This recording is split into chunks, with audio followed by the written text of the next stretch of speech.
दोस्तों, आप जानते ही हैं कि भारत में सैकड़ों चमत्कारी और रहस्यमय मंदिर हैं। उनमें से कुछ मंदिरों को आपने देखा भी होगा और कुछ के रहस्य को अभी तक सुलझाया नहीं जा सका है।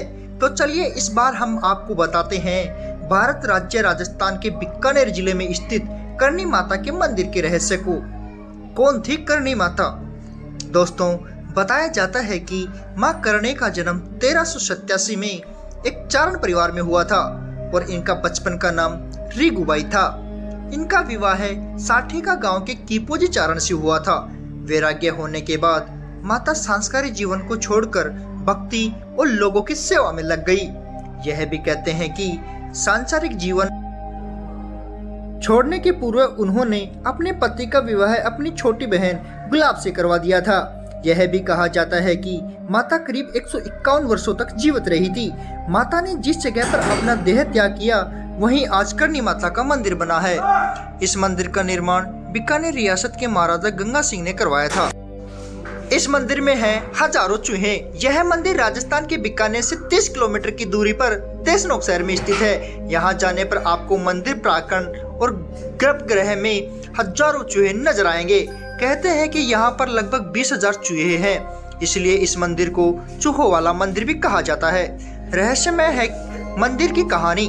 ऐसा मान्यता है कि करणी माता के बहन का पुत्र लक्ष्मण कपिल सरोवर में डूबकर मर गया था। जब माता को यह पता चला तो उन्होंने यमराज से पुत्र को पुनः जीवित करने की प्रार्थना की। यमराज ने विवश होकर उसे चूहे के रूप में पुनर्जीवित कर दिया। कहते हैं कि तभी से यहाँ पर हजारों चूहे खुलेआम घूमते नजर आते हैं। ये सभी माता के बेटे और वंशज है। हालांकि लोकगीतों में इन चूहों की एक अलग कहानी बताई जाती है। इस कहानी के अनुसार एक बार 20,000 सैनिकों की एक टुकड़ी देशनोक पर हमला करने के लिए आई थी। माता को जब यह पता चला तो देशनोक की रक्षार्थ इन सभी को अपने प्रताप से उन्होंने चूहा बना दिया था।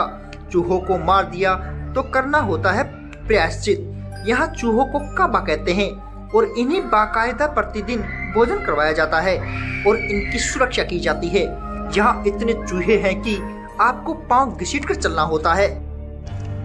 अगर एक चूहा भी आपके पैरों के नीचे आकर मर गया तो अपशकुन माना जाता है। इस अपशकुन से बचना हो तो यहाँ पर सोने का चूहा बनवा कर रखना होता है। चूहे देते हैं माता के आशीर्वाद का संकेत। कहा जाता है कि एक चूहा भी आपके पैर के ऊपर से होकर गुजर गया तो समझो कि आप पर देवी की कृपा हो गई, और यदि आपने सफेद चूहे देख लिया तो आपकी मनोकामना जरूर पूर्ण होगी।